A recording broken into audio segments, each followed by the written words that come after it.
Bonjour et bienvenue sur Plume à Papote.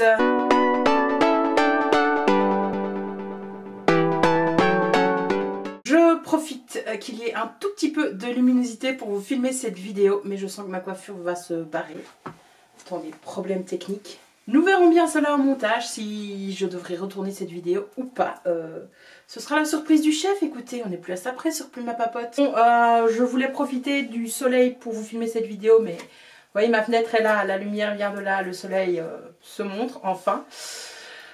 Problème de luminosité sur Plume à Papote, est-ce que ça change en 2021? Pas trop, non, j'ai envie de vous dire. Je tenais tout d'abord, avant de commencer cette vidéo top, je tenais à vous remercier pour les 4 ans passés en votre compagnie sur ma chaîne. Autant vous dire que je kiffe ce passe-temps qu'est YouTube pour moi. J'adore vraiment discuter avec vous, vous parler de mes lectures, partager mon quotidien, que ce soit dans mes vlogs, dans ma démarche zéro déchet et ainsi de suite. Et je dois vous dire que vous êtes une communauté, parce que oui, maintenant à 400 on peut dire que vous êtes une communauté. Je ne vous connais pas personnellement, il y a des gens que je n'ai jamais croisés dans la vie, dans la vie réelle, et vous êtes une communauté extrêmement bienveillante. Bon, c'est vrai que vous m'embêtez quand même un petit peu avec les chiffres ronds, hein.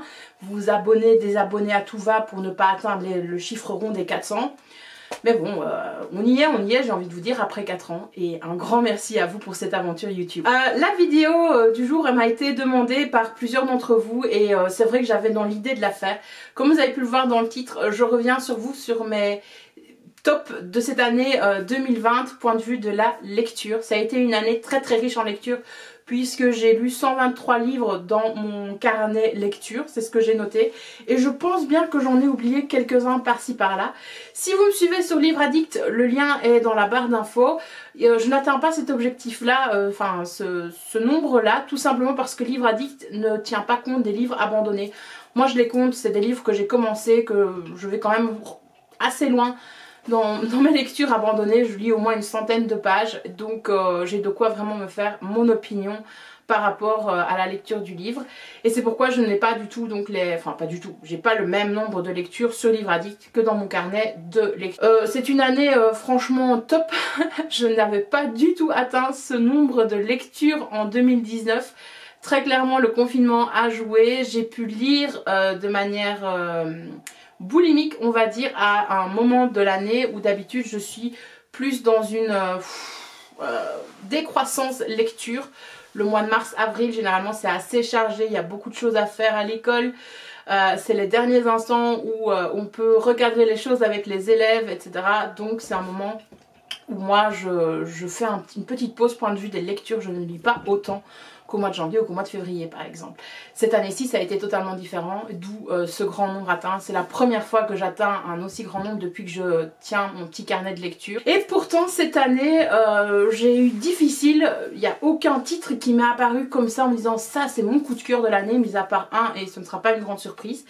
Il a donc fallu que je reprenne justement mon carnet et que je parcours mois par mois les lectures pour en trouver qui étaient des coups de cœur et dont j'avais envie de vous reparler dans cette vidéo. Ah oui, je vous présente mes tops par lecture chronologique, on va dire ça comme ça, et pas du tout par ordre de préférence. Voilà les 10 lectures en retournant dans mon carnet qui me restent et dont j'ai, comme je vous ai dit, dont j'ai envie de vous parler à nouveau. La première lecture que j'ai choisie, c'était pas tant qu'elle m'ait fortement marquée, je me dis ça a vraiment été une lecture coup de cœur, etc. Mais ça a été la première lecture qui m'a plu de l'année et il a fallu que j'attende le mois de février pour ça. Ça a été hyper long alors que le mois de janvier, le mois de février, j'avais beaucoup lu. J'ai mis un temps dingue avant de trouver un livre dans lequel je me sentais bien, dans les pages duquel je faisais sens et voilà, j'étais tout simplement bien en tant que lectrice. Cette première lecture qui m'a plu, et je vous la mets ici, c'est Le Confident de Hélène Grémillon. Si je me souviens bien, c'est l'histoire d'une jeune femme qui va apprendre en fait que toute son histoire familiale est fausse et qu'elle doit se mettre en fait à la recherche de son passé, mais vraiment familial. Ça nous plonge dans des secrets de famille, de la Deuxième Guerre mondiale, ça nous plonge également dans le destin de 2 femmes absolument particuliers. Et j'ai bien aimé justement ce ton confidentiel qu'il y avait entre le lecteur et le narrateur. Je vous conseille fortement cette lecture. Ensuite, une deuxième lecture qui m'a beaucoup plu, c'est la 38e planche de Jean-Marc Louch. Je vous avais d'ailleurs fait gagner ce livre lors d'un concours sur la chaîne. Ce livre est écrit par un de mes amis et collègues, donc Jean-Marc, et j'ai adoré cette lecture doudou, ça m'a fait un bien fou de lire ce livre. J'étais très impatiente de le découvrir, je l'avais acheté à sa sortie et puis je l'avais pas lu tout de suite finalement. Là en fait on suit un monsieur, donc j'ai oublié le nom, je pense qu'il s'appelle William, mais j'ai un gros doute là-dessus. William en fait passe à une existence très plan-plan, voilà, c'est routinier, mais il n'y a pas de surprise, on va dire ça comme ça. Et il passe tous les jours devant une maison qui est à vendre et l'annonce de cette maison a de quoi surprendre puisqu'elle est vendue à un prix vraiment fracassé si on se soumet aux conditions du vendeur. Et William va se soumettre à ces conditions-là pour notre plus grande joie en tant que lecteur, mais également pour la sienne, ça va changer son existence tout simplement. Moi je vous conseille cette lecture qui est pas totalement un roman feel good, mais voilà, qui est une lecture très, j'allais dire envolée, mais c'est pas ça. La plume en fait est rapide, la plume est très facile à lire, on s'y plonge dedans et on part dans l'aventure de William et on a juste envie de savoir ce qui va se passer pour lui. La troisième lecture dont je souhaite vous parler, c'est Eldorado de Laurent Godet. C'est un livre que j'avais trouvé en boîte à livres si je me souviens bien. Je ne savais pas de quoi allait parler ce livre et j'ai été tout de suite emportée dans l'aventure et par la plume de cet auteur que je trouve magnifique et sublime. Ici on est à cheval entre un conte philosophique, une fresque contemporaine et c'est juste magnifique. C'est un livre très court, mais je ne peux que vous conseiller de vous laisser emporter par les aventures de ces personnes à la recherche d'un meilleur destin et qui finalement vont faire des chemins croisés, des voyages croisés pour pas nécessairement arriver au même endroit, mais évoluer en tout cas pour tous les personnages. Et c'est ça vraiment la force de Laurent Godet, je trouve, c'est qu'il y a une tonne de personnages, finalement, parce que j'ai lu un deuxième roman de lui cette année, finalement il nous dresse une fresque d'un village, mais, enfin ici c'est pas nécessairement un village, mais vous m'avez compris. Et on s'attache en fait à tous les personnages alors qu'on n'a que quelques paragraphes sur chacun d'entre eux. Et c'est ça qui est magique. La quatrième lecture dont je souhaite vous reparler pour cette année 2020, c'est La Bête humaine de Zola. C'est la première fois que je découvrais la plume d'Émile Zola. Et dès que j'ai lu la première page, j'ai été en mode... Ah mais je comprends en fait pourquoi tout le monde parle de Émile Zola et de son génie. On ne peut que s'incliner devant une plume aussi puissante, aussi efficace et finalement quand même assez poétique. Alors que La Bête humaine, c'était franchement pas le roman le plus sympa à lire. On est quand même sur une espèce de thriller avant-gardiste, un thriller avant l'heure, j'ai envie de vous dire, puisque on parle de la bête humaine et donc de la tentative d'assassinat par deux amants du mari de la maîtresse, si vous m'avez suivi. C'était pas du tout clair. C'était pas du tout clair ce que j'ai dit, mais voilà, enfin la bête humaine, c'est vraiment ça, c'est la bête humaine, quoi. Ça te retranscrit les sentiments des êtres humains dans la plus grande noirceur possible. Et c'est pas du tout chiant. Pour un classique, c'est pas du tout chiant. Et pour preuve, j'ai tellement aimé ça que je me suis offert 10 tomes des Rougon-Macquart de Zola dans une très belle édition que j'ai juste là à côté de moi. Enfin, une très belle édition, c'est une édition, vous voyez, en dur comme ça, quoi. Et c'est mon petit planning pour cette année 2021. Lire au moins un de ces romans chaque mois. Alors, mon cinquième titre dont je dois absolument vous parler, ce sera pas une surprise parce que j'ai l'impression de vous en avoir rabattu les oreilles sur la chaîne à tort et à travers, c'est La Reine des lectrices de Alan Beckett, si je me souviens bien du nom de l'auteur. Cette lecture est arrivée à point nommé, j'avais comme un petit coup de mou et en fait c'était tout simplement parce que je faisais les restes de ma palle depuis très longtemps, pendant tout le confinement. Rappelez-vous, les librairies étaient fermées. On nous disait de ne pas commander à tort et à travers, etc. Donc je ne me commandais pas des livres. Et moi en fait j'avais une palle qui s'était constituée grâce à des boîtes à livres, grâce à la donnerie depuis plus d'1 an et demi. Donc c'était pas nécessairement des livres que j'avais achetés pour moi, que j'avais choisi pour moi spécifiquement. C'était le hasard qui les avait mis sur ma route. À ce moment-là de l'année, j'ai envie de vous dire, pendant le confinement, je commençais vraiment à désespérée et à me dire qu'est-ce que je vais lire parce que ce que j'ai dans ma pile à lire ne me convient pas et ne me plaît pas. Et je m'étais commandé donc la Cube. Je vous avais fait un unboxing d'ailleurs et je vous mettrai pas dans le petit, je ne le fais jamais, je vais pas vous dire ça, mais c'est disponible sur la chaîne et c'est assez facile à trouver. Et donc ce livre était présent dans la cube et c'est un livre qui m'a enchantée, je peux pas le dire autrement parce que tout d'abord le personnage principal c'est la reine Elisabeth. Vous savez que je suis prof d'anglais, que j'adore l'Angleterre, le Royaume-Uni, etc. La série The Crown, enfin bref, Lilibet quoi. Lilibet c'est mon héroïne, donc j'ai adoré avoir un roman avec la reine d'Angleterre comme personnage principal. Et en plus de ça, ce roman c'est une ode à la lecture, donc on a combiné deux de mes passions ensemble. Et paf, ça fait des chocs à pic, comme dirait l'autre. J'ai adoré ce livre et aux personnes à qui je l'ai prêté, j'ai l'impression qu'il a beaucoup plu également. C'est un livre très très court qui se lit très très rapidement. Donc si c'est deux choses qui peuvent vous attirer, deux choses qui... Si vous êtes attiré par ces deux choses, donc à savoir la reine d'Angleterre et la lecture, moi je vous recommande fortement ce livre, surtout dans cette petite édition folio avec le petit couvercle quoi, enfin c'est pas un couvercle, la petite protection. Ensuite est arrivé le moment où j'ai succombé et où je me suis acheté Aurora Squad de Jay Kristoff et Amy Kaufman. J'avais déjà lu il y a quelques années Illumina et je vous en avais parlé en long et en large sur la chaîne. Je vous avais fait une vidéo dédiée pour ce roman d'ailleurs qui avait été un coup de cœur. Ça n'a pas raté. Je me suis dit c'était du young adult, ça va pas aussi bien marcher qu'Illumina et en plus c'est pas le même procédé narratif qu'Illumina. J'ai adoré quoi, c'est écrit comme une série de science-fiction, on n'a qu'une envie, c'est de voir le truc adapté en science-fiction justement en série télé. Mais même comme ça c'est vraiment trop bien. Et j'ai eu la chance de m'acheter le deuxième tome en anglais qui sort le mois prochain en français. Mais vous n'êtes pas prêts quoi, si vous ne l'avez pas encore lu, que vous attendez la version francophone et que vous avez adoré Aurora Squad, vous n'êtes pas prêts. Dans Aurora Squad, pour vous faire à nouveau un petit peu le pitch, c'est totalement un roman de science-fiction. On suit Tyler qui est un jeune homme qui s'apprête à être nommé dans l'escadron Aurora justement et être à la tête de son propre escadron.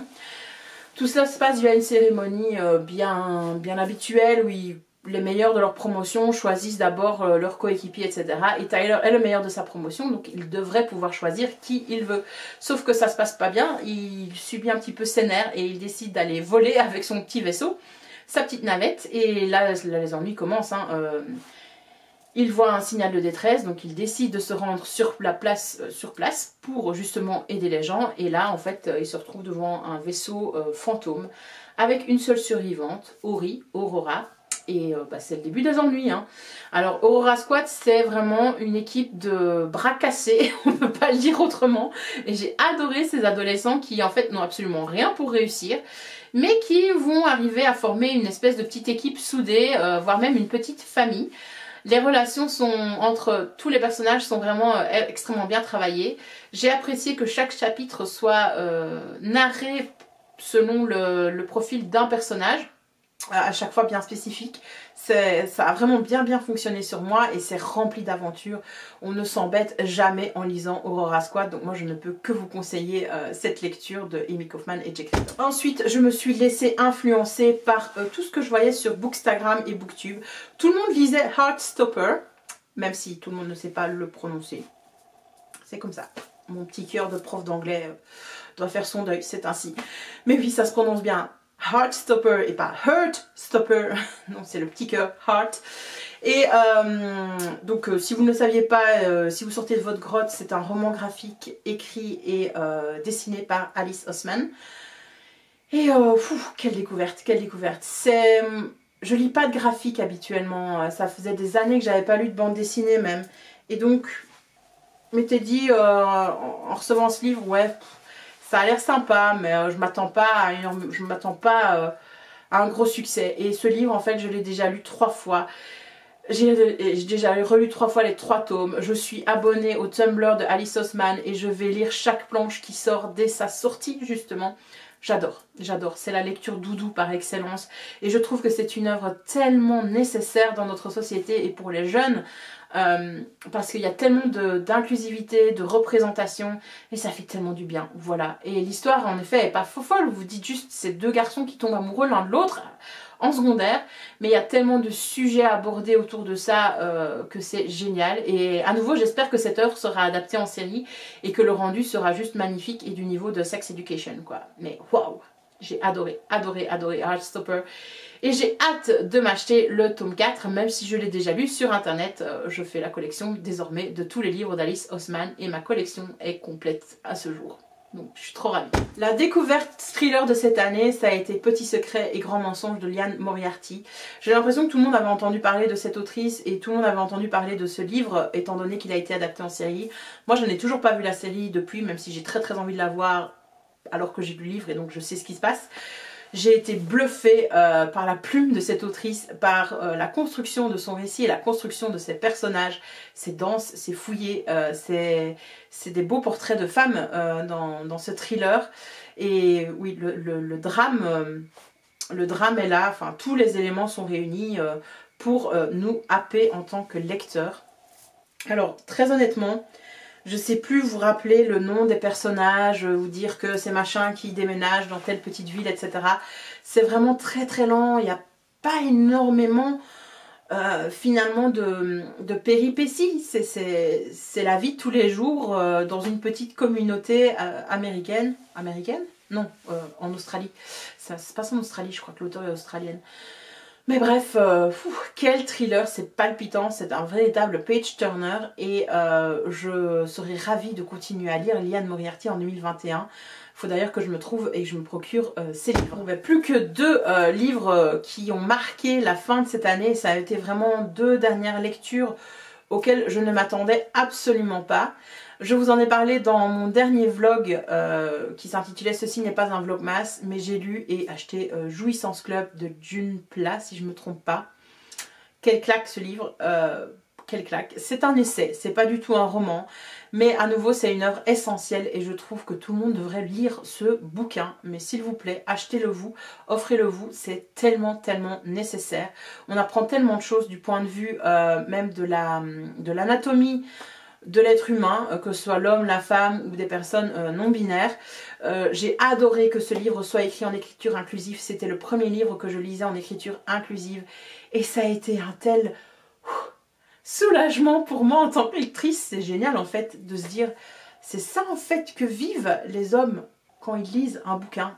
Tout leur est adressé en fait dans notre société et j'ai pu expérimenter ça le temps d'une lecture et ça a été absolument génial. J'ai beaucoup aimé le ton de l'autrice par rapport aux relations qu'on peut avoir avec ses partenaires, etc. Le fait aussi qu'elle soit extrêmement positive et qu'elle pense le meilleur de ses lecteurs. Enfin, elle a un ton dans son livre qui est vraiment très à propos et qui nous donne envie d'en lire toujours plus. Et c'est très décomplexé. Moi, je ne vous souhaite que ça en 2021. Lisez Jouissance Club. Et enfin, mon dernier top de cette année, ça a été Sapiens sans surprise de Yuval Noah Harari, mais adapté en bande dessinée. Je vous en ai reparlé dans une papote lecture également qui est sortie au mois de décembre. J'avais adoré l'essai et la bande dessinée n'a pas raté, mais c'est vraiment un petit bijou et c'est vraiment une œuvre nécessaire que tout le monde devrait lire. Bon là je vous tourne la vidéo au lendemain des événements qui se sont passés au congrès au Capitole américain. T'as juste envie de dire mais pourquoi on n'offre pas ce livre, pourquoi on n'oblige pas les gens à lire ce bouquin? Ça réduirait vraiment les problèmes, j'ai l'impression, de société et les fractions, les divisions qu'il peut y avoir justement dans nos sociétés contemporaines, occidentales surtout. C'est une œuvre vraiment nécessaire et donc c'est le premier tome, donc on va aux origines de l'humanité et voir ce qui s'est passé jusqu'à la révolution cognitive, donc de la naissance de l'humanité jusqu'à la révolution cognitive. J'avais déjà lu donc l'essai et pourtant j'ai eu l'impression de découvrir de nouvelles choses et d'apprendre certaines choses et c'est ça que j'ai adoré, c'est que le récit se réinvente. J'ai beaucoup apprécié les dessins aussi, l'humour qui était présent dans cet essai, qui n'était pas aussi présent je trouve dans l'autre version. Là on sent vraiment le ton humoristique et c'est vraiment très chouette à lire. J'en ai fini avec mes tops pour cette année 2020. N'hésitez pas à me dire vous quel a été votre top du top en 2020 point de vue de vos lectures. J'adore toujours échanger avec vous. Je vous remercie de liker la vidéo, de vous abonner si ce n'est pas encore fait et je vous dis à la semaine prochaine pour la deuxième partie de cette vidéo. Bye bye.